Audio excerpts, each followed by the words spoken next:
Apps ఈ pitch అయితే ఇంకా ప్రజల్లో తగ్గట్లేదు. ఫైనల్‌గా ఏం జరుగుతుందంటే వాళ్ళ ప్రాణాలు తీసుకునే వరకు వెళ్తుంది. దీన్ని అరికట్టే ప్రయత్నం ఒక పక్క పోలీసులు చాలా సీరియస్‌గానే చేస్తున్నారు.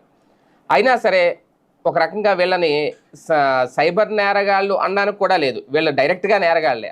ఆర్థిక నేరగాళ్ళు ఒక రకంగా వీళ్ళు చెప్పాలి అంటే. ఆర్థికంగా ప్రజల నుంచి డబ్బులు దోచేసి చివరికి వాళ్ళని మానసికంగా హింసించి, ఒత్తిడి తెచ్చి వాళ్ళకి వాళ్ళే బలవన్మరణం చెందేలాగా ఈ లోన్ యాప్లు ప్రవర్తిస్తున్నాయి. తాజాగా ఇక్కడ ఒక యువకుడు 26 ఏళ్ళంట షేక్ సాయి గత 4 నెలలుగా ఆన్లైన్లో పలు రకాల లోన్ యాప్స్ ద్వారా 4 లక్షల రూపాయల వరకు లోన్ తీసుకున్నాడట. అలాగని చెప్పి 4 లక్షలు తీసుకుని ఏమైనా పనికొచ్చే పనులు చేశాడా? ఏమి లేదు. బెట్టింగ్ యాప్స్లో పెట్టాడట. ఈ బెట్టింగ్ యాప్స్లో 4 లక్షలే కాదు, తన డబ్బు కూడా మొత్తం పోగొట్టుకున్నాడు. ఫైనల్గా నష్టపోయాడు. ఈ నేపథ్యంలో లోన్ యాప్ నిర్వాహకులు అతని మీద ఒత్తిడి పెంచారు. ఈఎంఐలు చెల్లించాలంటే